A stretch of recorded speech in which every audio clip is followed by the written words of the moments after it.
Sgominata banda di spacciatori a Ribera. Varata nuova giunta dal sindaco Castellino che apre alle opposizioni. Continuano le prese di posizioni sui mancati fondi destinati dal PNRR alla Sicilia, gli interventi di Pullare e della Lega Coop Sicilia. Il sindaco Carmina interviene sulla famiglia bisognosa in isolamento per Covid aiutata dai carabinieri empedoclini. Confisca di beni per oltre 3 milioni di euro a un commerciante del Nisseno. L'Agragas vince l'amichevole con il Villarosa. Domenica incontro con il Casteltermini per la prima di Coppa Italia. Aperte le prevendite.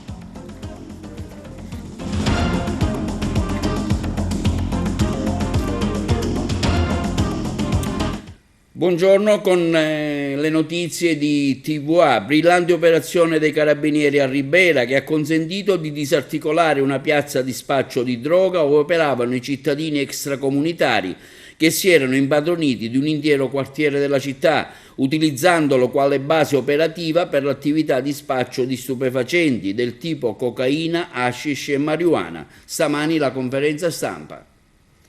Conferenza stampa stamani presso la sede del Comando Provinciali dei Carabinieri di Agrigento, dove è stata illustrata l'attività di polizia giudiziaria che ha consentito di disarticolare una piazza di spaccio di droga dove operavano cittadini extracomunitari che si erano impadroniti di un intero quartiere di Ribera, utilizzandolo quale base operativa per l'attività di spaccio di stupefacenti del tipo cocaina, hashish e marijuana. Presenti il tenente colonnello Roberto Vergato, comandante della compagnia di Sciacca, e il capitano Fabio Proietti, comandante della tenenza di Ribera.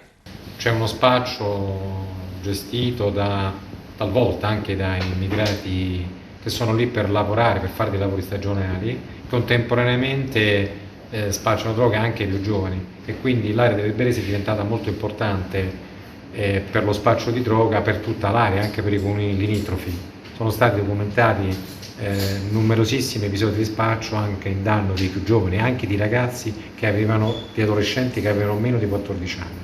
Quindi è un fenomeno particolarmente pericoloso e dilagante soprattutto tra i più giovani. Per questo appunto l'arma dei carabinieri è molto attenta a cercare di contenere e contrastare questo fenomeno dilagante.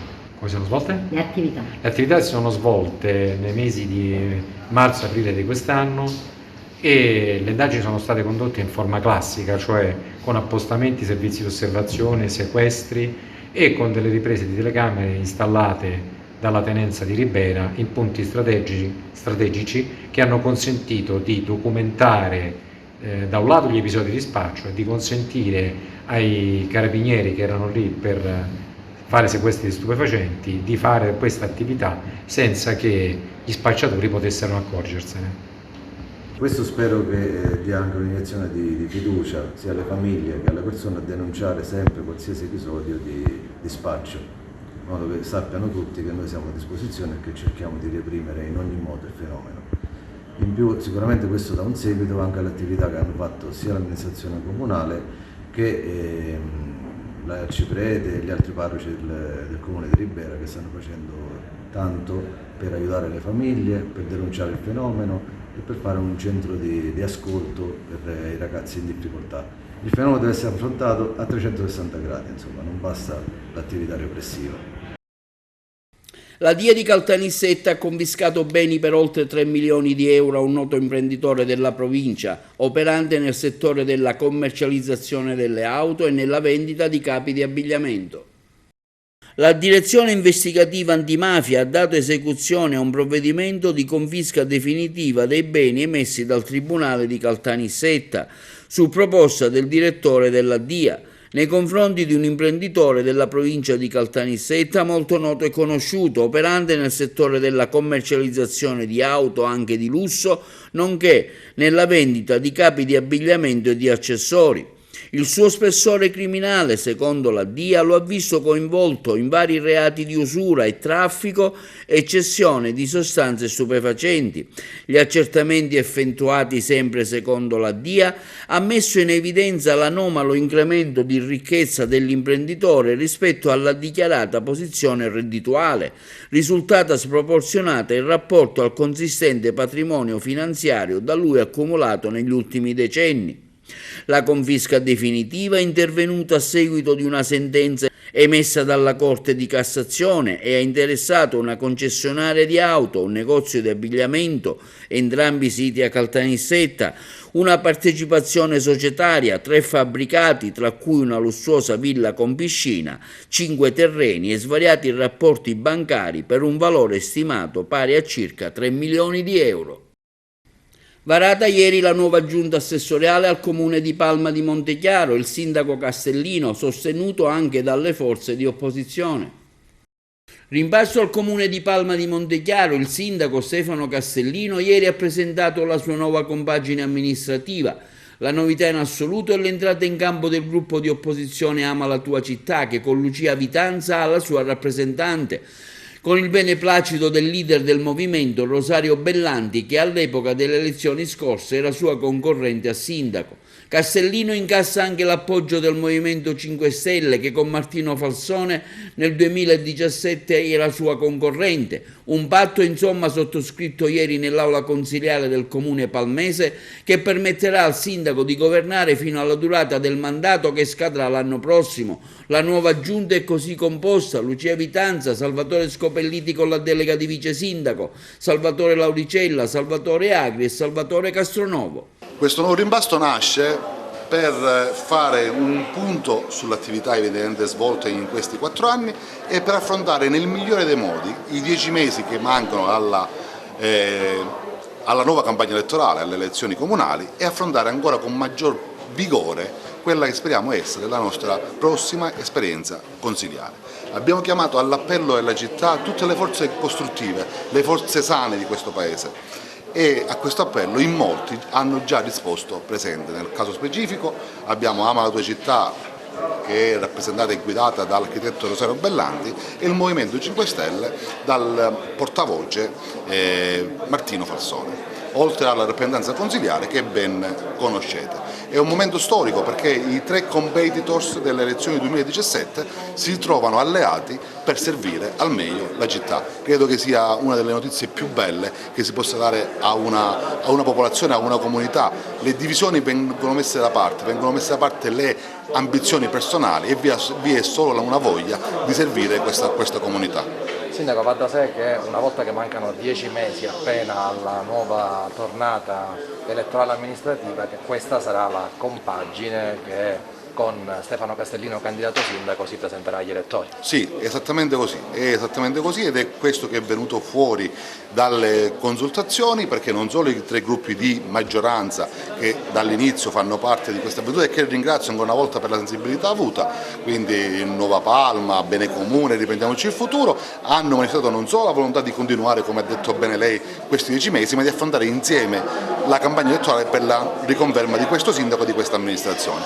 In questa coalizione si sono aggiunti evidentemente il Movimento 5 Stelle e Ama la tua città, quindi è una coalizione che non solo affronterà, come ben ha detto, questi 10 mesi, ma affronteremo insieme il rinnovo.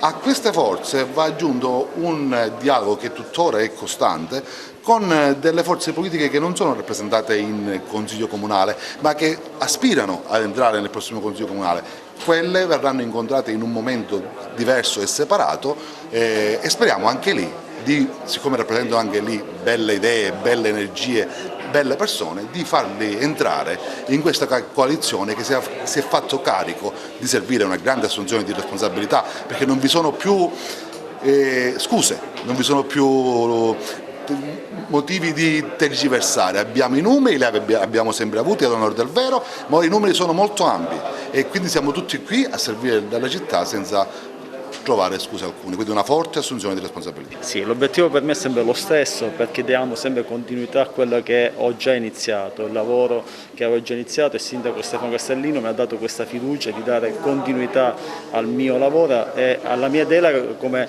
vice sindaco ad oggi. Vedremo successivamente quali saranno le nuove deleghe, se saranno nuove deleghe o saranno confermate, e quindi dare veramente continuità a quello che è la mia attività amministrativa con il sindaco Stefano Castellino.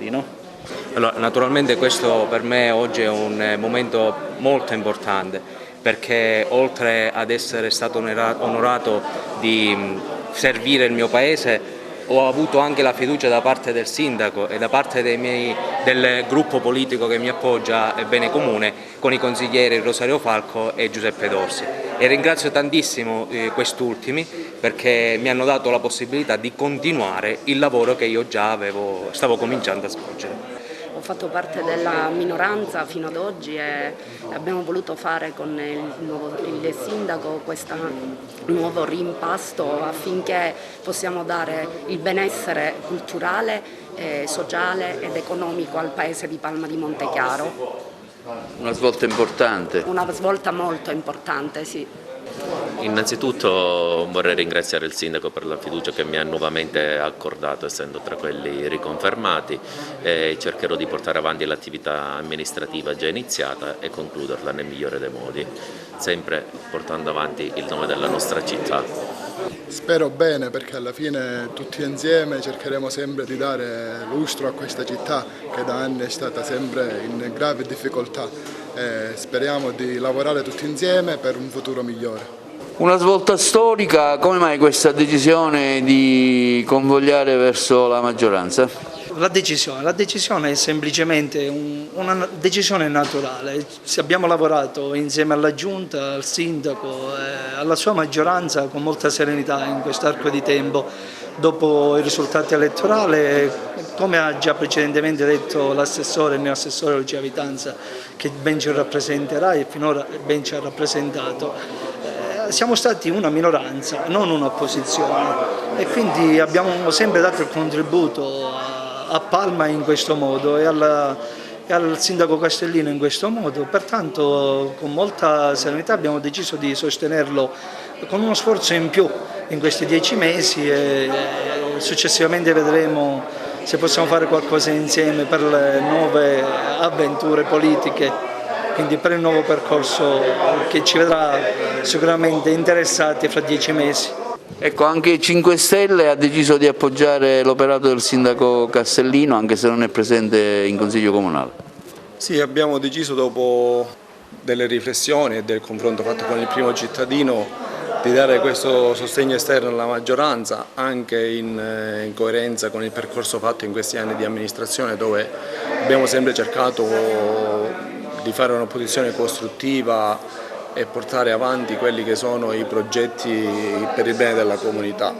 Possiamo fare tanti esempi, tra cui il contributo dato dai rappresentanti regionali all'ARS per Palma Capitale della Cultura, o i contributi Covid, o altri progetti che sono stati realizzati a Palma.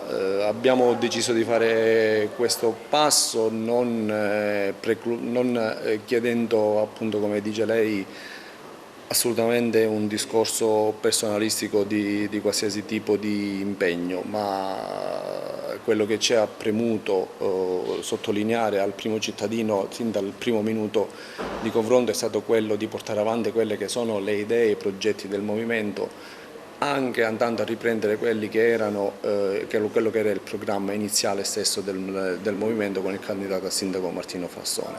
Su questo il sindaco, devo dire, che è stato molto aperto ad ascoltarci, a condividere alcuni punti, e da lì diciamo che è nata questa tra virgolette collaborazione per questi 10 mesi, e chissà, vedremo nel futuro, nella legislatura che andrà dal 2022 al 2027, di poter continuare su questo percorso qui.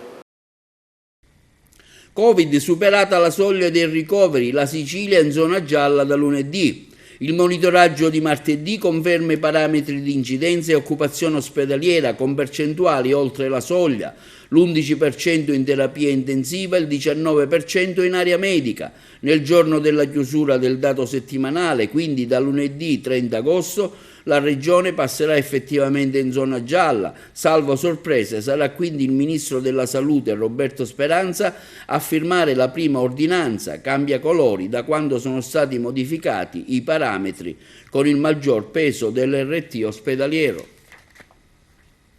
I carabinieri di Porto Empedocle sono intervenuti per il caso di una famiglia bisognosa a Porto Empedocle, in isolamento per il Covid, consegnando loro beni di prima necessità. Sul caso abbiamo sentito il parere del primo cittadino della città marinara, Ida Carmina. Sindaco, parliamo di questo caso successo a Porto Empedocle che ha interessato la stampa regionale e non solo. Qual è effettivamente la situazione? Ne esce una brutta immagine di Porto Empedocle, di un comune, di un servizio assistenti sociali che non danno un'adeguata copertura del servizio. Ecco, qual è attualmente la posizione anche in merito ai casi Covid che a Porto Empedocle sono in aumento? Allora, effettivamente a Porto Empedocle scontiamo una situazione drammatica. Noi siamo fra i 4 comuni sorvegliati speciali di cui è l'ordinanza numero 85 al Presidente della Regione Siciliana, ed in più questa vicenda va inserita all'interno della questione dell'emergenza idrica. Perché noi abbiamo avuto ripetutamente carenza d'acqua o una fornitura insufficiente, per cui mi sto interessando, avendo in contemporanea un elevato numero di casi di persone positive al Covid, adesso sono circa 80, ma prima erano in numero maggiore, e anche tante persone in isolamento perché magari hanno avuto contatti con persone positive al Covid. Ciò naturalmente aggrava la situazione, perché la carenza idrica in un periodo in cui anzi è richiesto di lavarsi per esempio frequentemente le mani aggrava la situazione. Io sono intervenuta, anzi comunico alla popolazione che ci sarà stamattina un'ulteriore fornitura all'altipiano Lanterna e domani un'ulteriore fornitura nel plesso Marina, nella zona bassa del paese, proprio per sopperire a queste carenze. E noi il 24 i miei servizi sociali, fra l'altro sono anche indignati e rammaricati di questa presa di posizione estemporanea di questa signora, perché si sono immediatamente attivati, ci siamo attivati tutti, loro e anche io personalmente. Loro hanno, come comprenderete, non è l'unico caso questo di persona che si trova improvvisamente in condizioni di difficoltà e magari senza acqua, quindi ci sono tanti casi. Comunque i servizi sociali si erano immediatamente attivati attraverso anche una rete di solidarietà che noi abbiamo attivato, e quindi in questo caso si erano rivolti alla Caritas del paese per quel che riguarda una fornitura alimentare alla signora, e in contemporanea si è agito sul fronte della ricerca della fornitura d'acqua, perché lì c'è una situazione particolare. A quanto pare la signora, non so per quale sia il motivo reale, la vicenda vera, se si tratti di un caso di abusivismo, se si tratti di, come ha dichiarato nel giornale, di problematicità di mancati pagamenti, per cui insomma tagliare le tubature mi pare strano, insomma quale sia la realtà della situazione non è ben chiaro, ma si sono attivati immediatamente. Aveva dato la disponibilità la Caritas e aveva anche informato il parroco del quartiere, fra l'altro è molto attivo, c'è un gruppo di giovani che lo supporta altrettanto attivi,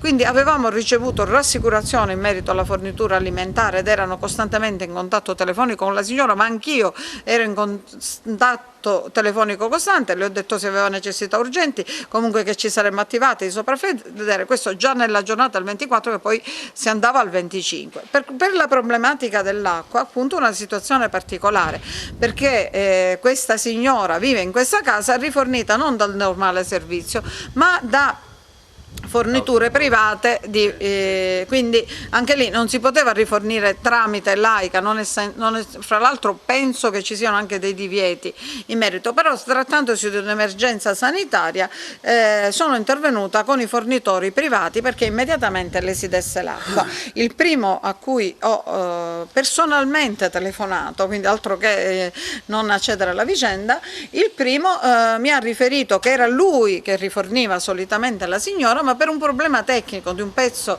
che si era rotto nei suoi macchinari non poteva addivenire a fornirle questa prestazione. Mi sono rivolta ad altri fornitori della zona e anche loro mi dicevano, il primo che non aveva questa pompa che occorreva per far avere l'acqua alla signora, poi ho interpellato anche a Longi di Raffadali, il terzo che ho chiamato, il quale mi riferiva che lui poteva, cioè c'erano delle questioni tecniche, poteva intervenire solo se si trattava di una fornitura a cascata, cioè c'erano evidentemente delle problematiche tecniche, io non sono un tecnico, eccetera.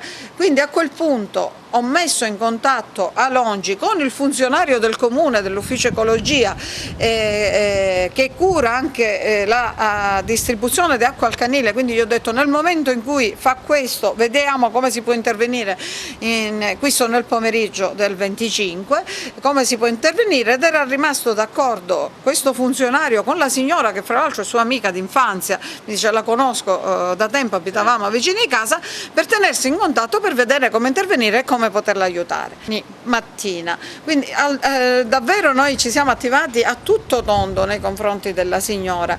Io comprendo le difficoltà, mi stupisce quindi questo intervento smodato sui social nei confronti di un ente e anche di un'amministrazione che veramente si è prodigata nelle difficoltà oggettive e del tipo di impianto che ha la signora, che è di difficile fornitura se non con strumenti particolari, e per l'evenienza di carenza idrica che affligge tutta la città.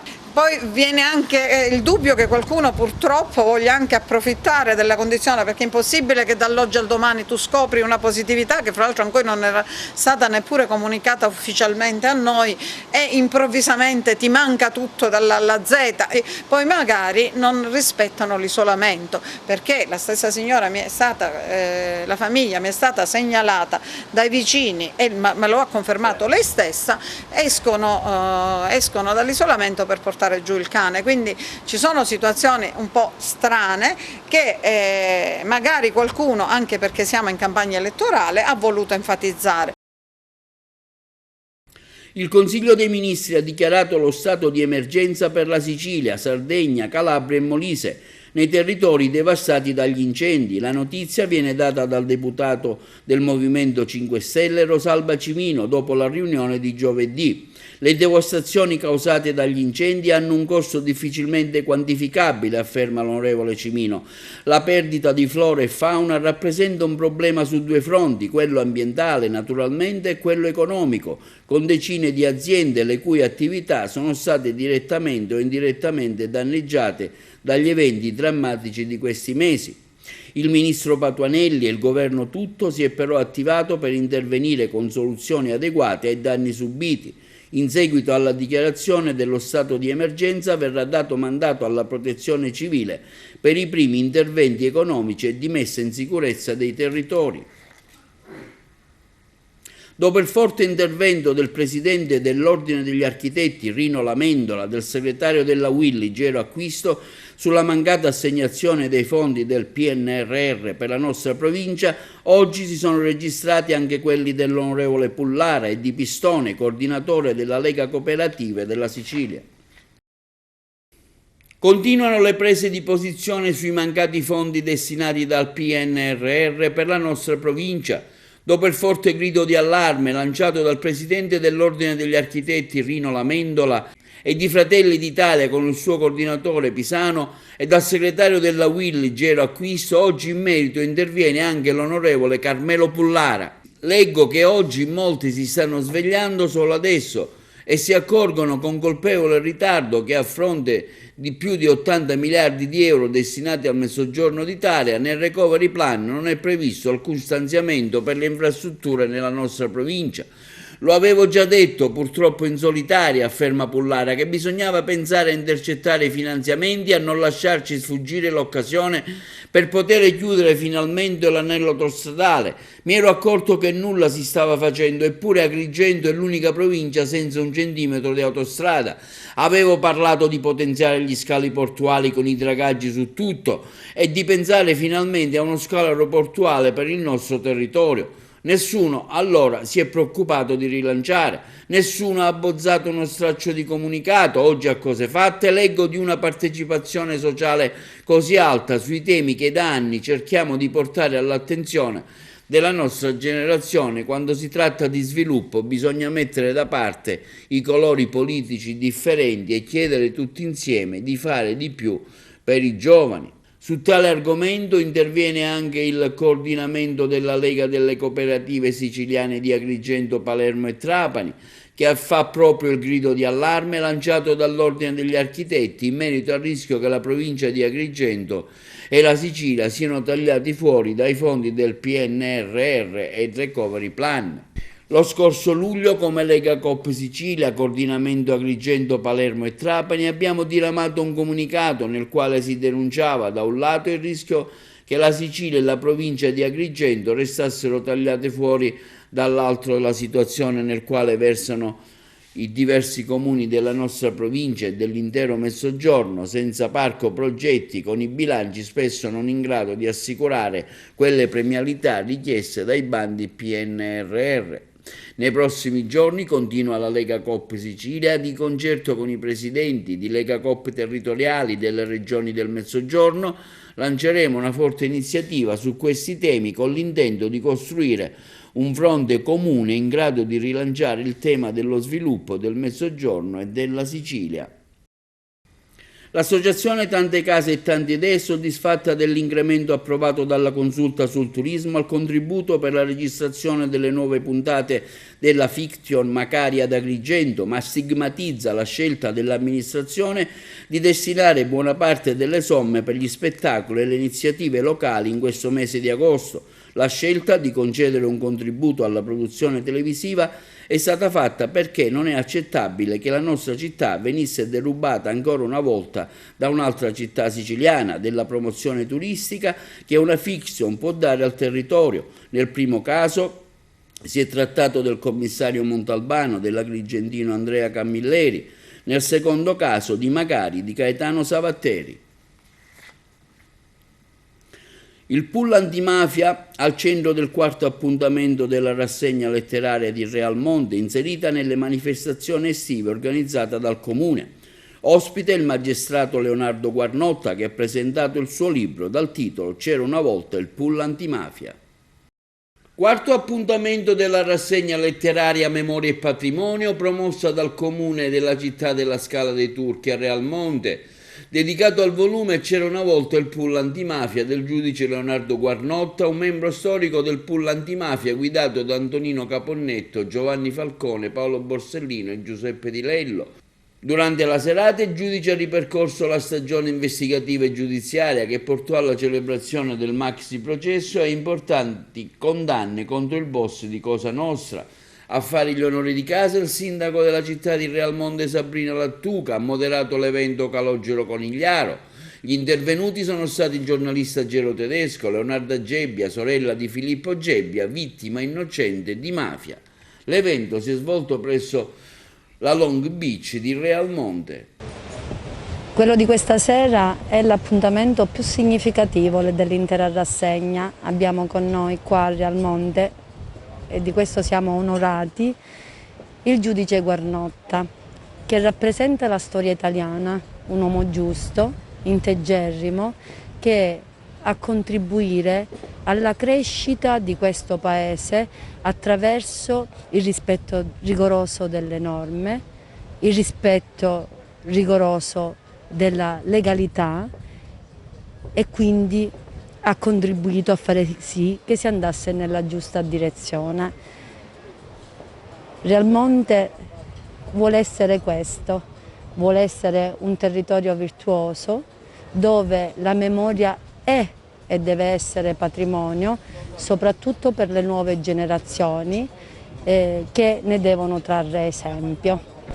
I ricordi di quegli anni sono tantissimi, innanzitutto i ricordi di aver avuto la fortuna e l'onore di lavorare con colleghi veramente che mi sono rimasti nel cuore e nella mente. Rocco Chinnici, Antonio Caponnetto, Giovanni Falcone, Paolo Borsellino. Grazie a loro e con loro mi è stato consentito di vivere un'esperienza giudiziaria unica e irripetibile che ci ha arricchito sul piano professionale e profondamente segnato su quello umano.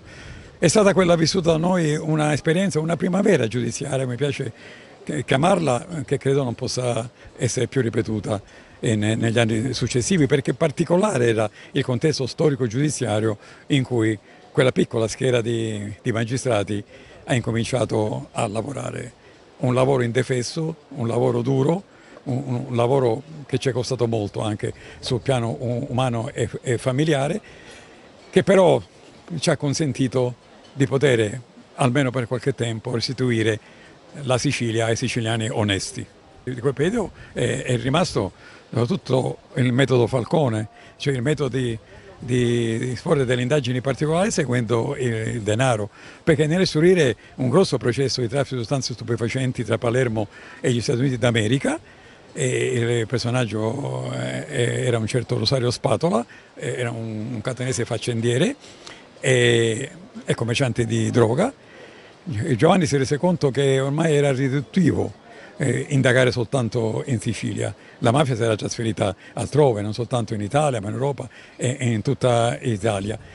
E si rese conto anche una cosa, che se la droga lascia tracce soltanto, si può dire, nella salute di chi l'assume, e invece il denaro, gli ingenti fiumi di denaro che il traffico di droga consentiva di avere, e invece potevano essere seguiti, lasciavano orme, lasciavano tracce, lasciavano segni, perché poi andavano a finire negli istituti di credito, nei santuari degli istituti di credito, dove venivano lavati, dove venivano cioè riciclati. Era importante allora penetrare in quegli istituti ed è stata questa la svolta, il poter cioè penetrare in questi istituti per poter veramente avere conoscenza di tutti questi enormi traffici di sostanze stupefacenti con enormi profitti che dagli stessi derivavano.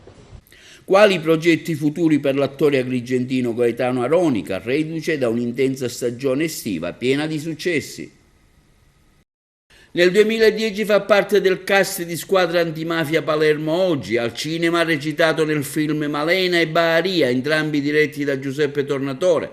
Nel 2020 è protagonista nella serie tedesca di grande successo Netflix Barbari, è presidente del Teatro Pirandello di Agrigento, un'estate di grandi successi, in particolare con la produzione dei Sette Vizi Capitali, che ha rappresentato in tutto il nostro territorio. Giorno 29 concluderà le albe alla Valle dei Templi con Non temere il domani, tanti programmi in cantiere per il bravo attore agrigentino Gaetano Aronica. Futuro della tua carriera, riprendi Barbarian, ecco, raccontaci brevemente cosa ci aspetta nella nuova stagione dopo il Covid. Mi viene da ridere perché Barbarian si finisce con la testa mozza di Gaetano Aronica.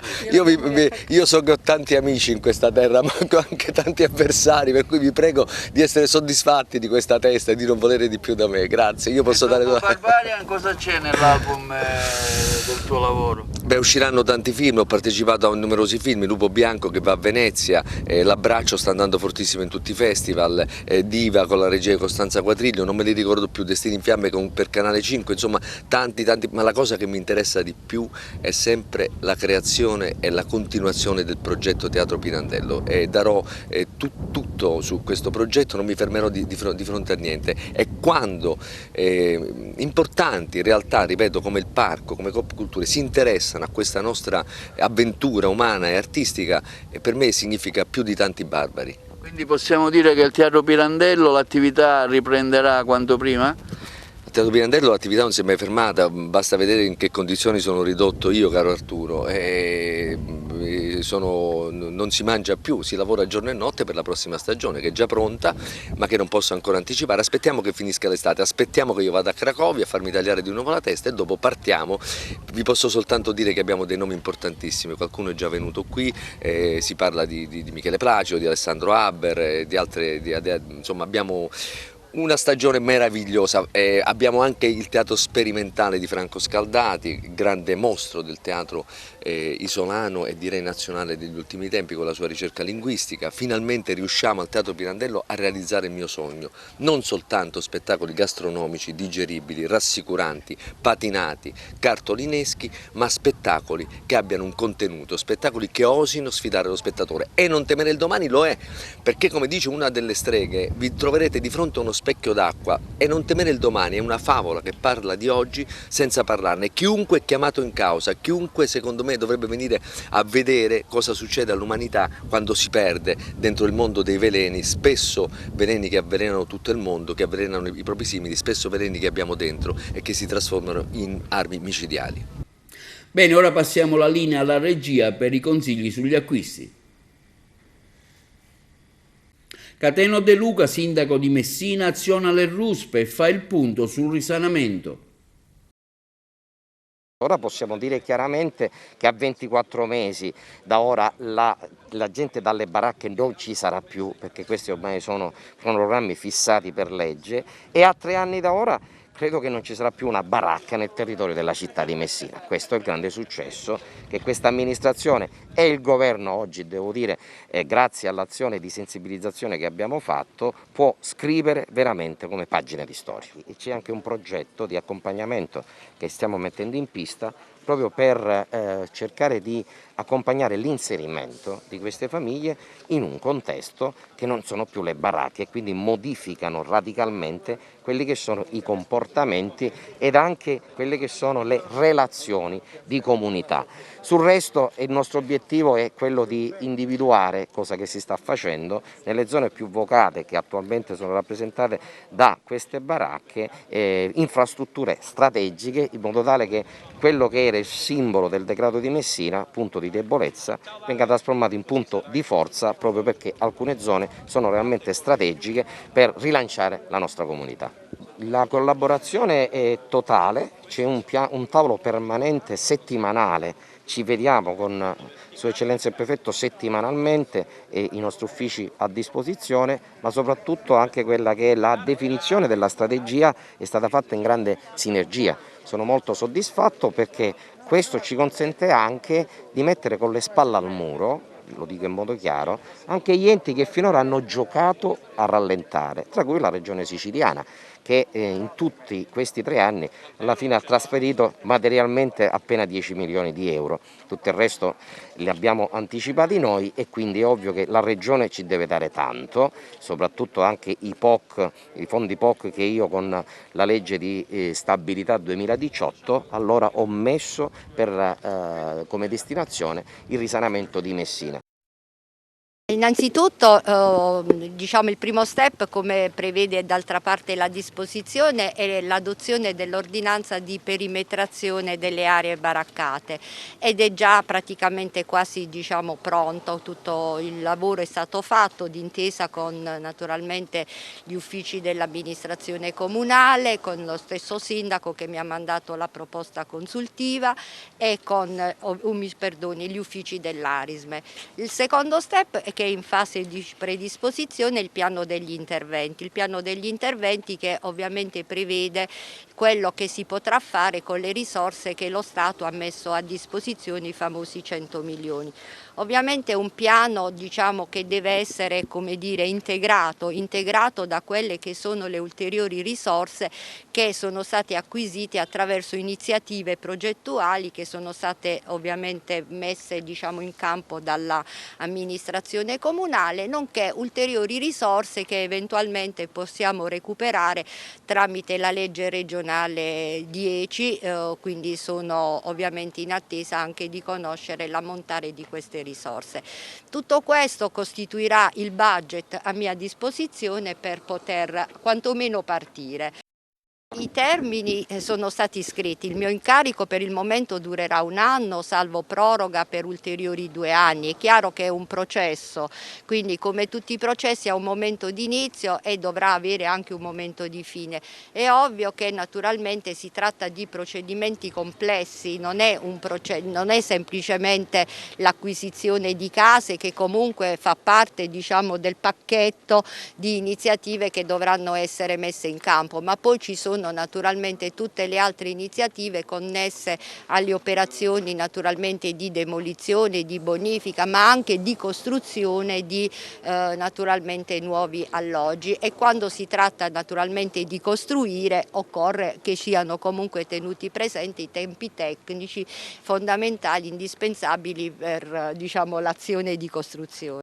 Certamente sì, saranno dei soggetti attuatori che la normativa prevede. Appena, diciamo, tutto quanto sarà definito, sarà mia cura poi organizzare una conferenza stampa. Afghanistan, i talebani visti dall'ex capitano Farhad Bitani.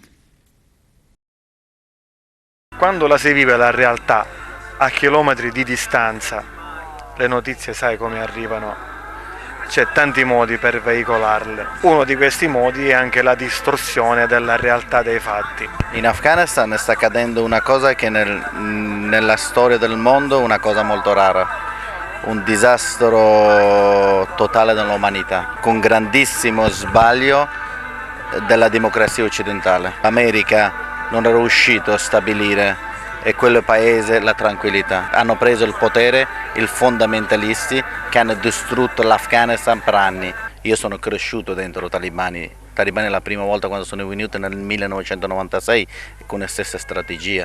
Dopo 4 mesi tagliavano le mani, tagliavano le teste, lapidavano le donne. Quando non parleranno più dell'Afghanistan, Europa e il mondo, loro cominciano a usare la loro barbarie come hanno usato nel 1996. Gli americani hanno toppato, hanno fallito, si sono visti gli affari loro, avevano qualcosa, come si suol dire, un sassolino nella scarpa e ci sono riusciti a toglierselo e poi sono andati via. Nel libro delle storie del Medio Oriente, vicino alla democrazia, scriveranno il fallimento. Gli americani non sono più primo potere nel mondo. La prima volta quando hanno attaccato sull'Afghanistan nel 2001 e loro non avevano nessuna conoscenza dell'Afghanistan. L'hanno dato il potere i fondamentalisti, ex mujahideen, e quello che l'hanno fatto perdere questa guerra. La Cina è interessata a ciò che avete voi nel vostro suolo, alle famose terre rare, un interessamento cinese dovuto all'economia.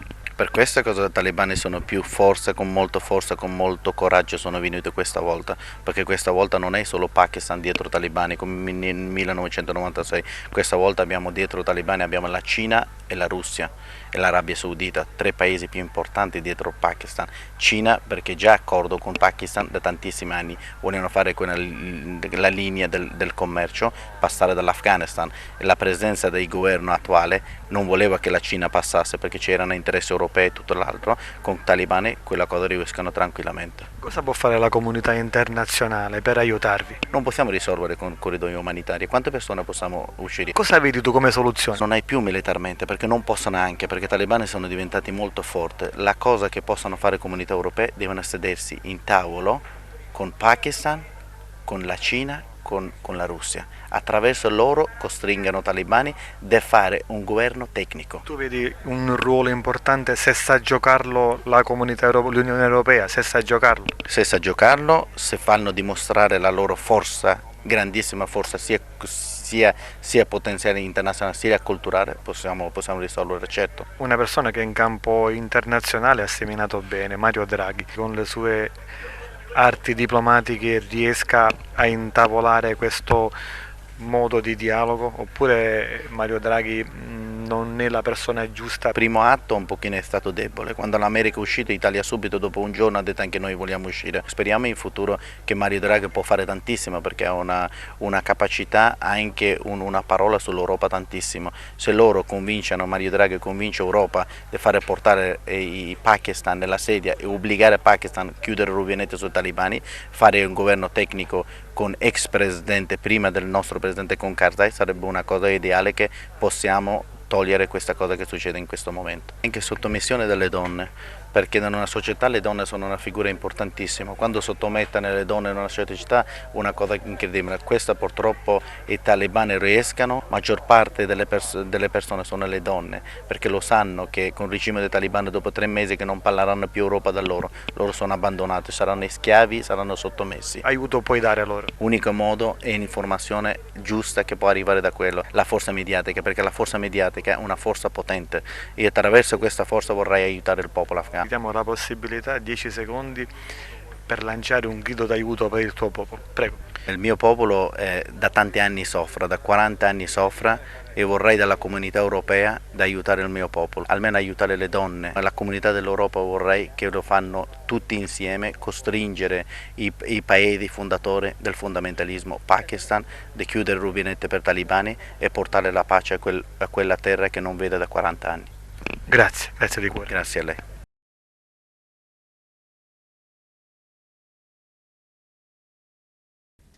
Brillante vittoria dell'Akragas nell'amichevole disputata con la squadra del Villarosa per 5-1. Domenica prossima incontro di Coppa Italia all'Esseneto con il Casteltermini. Aperte le prevendite, il servizio di Carmelo Lentini. Doveva essere un altro test interessante per l'Akragas di Giuseppe Anastasi, ma il programmato triangolare congiunto con la Leonfortese e Villarosa è dovuto variare per il mancato arrivo della squadra allenata da Gaetano Mirko, allenatore della Leonfortese. All'appuntamento si è solamente presentato il Villarosa di mister Mario Folisi, che ha affrontato l'Akragas senza timori reverenziali in un pomeriggio caldo e molto afoso.